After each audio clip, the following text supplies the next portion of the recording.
As trouble looms over CTN, the state's public affairs TV network, officials in the state capitol hope to keep the network up and running despite a dispute with a vendor. The Office of Legislative Management posted a letter back on Friday urging employees of the Connecticut Public Affairs Network to fill out an application and possibly be part of a short and long-term solution. Connecticut's Secretary of State writing an op-ed about the looming decision in yesterday's Current, showing her support, urging all parties to work to make sure CTN can continue serving Connecticut families.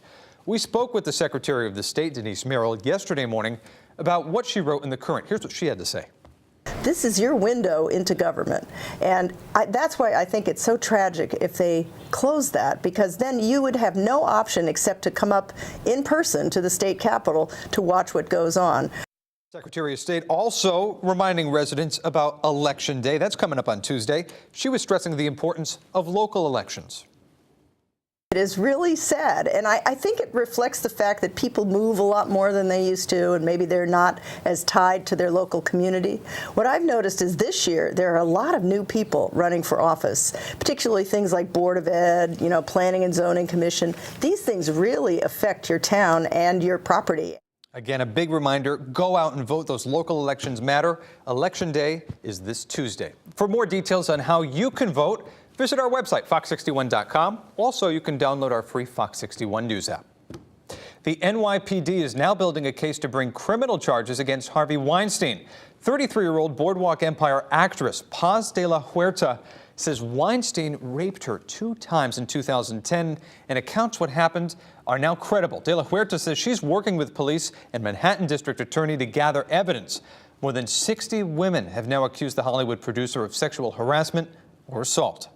The first time I was in just complete shock, and it just happened so quickly. The second time I was terrified of him in a million ways that I knew how to say no, said no. Weinstein denies all allegations brought against him. Former New York Congressman Anthony Weiner is scheduled to report to prison on Monday in Devens, Massachusetts. Weiner is facing 21 months behind bars for sending obscene text to a 15-year-old girl. After pleading guilty, Weiner said that he, quote, has a sickness. He stepped down from Congress in 2011 after his first sexting scandal broke. Weiner's sentence also includes 3 years of supervised release, and he must register as a sex offender.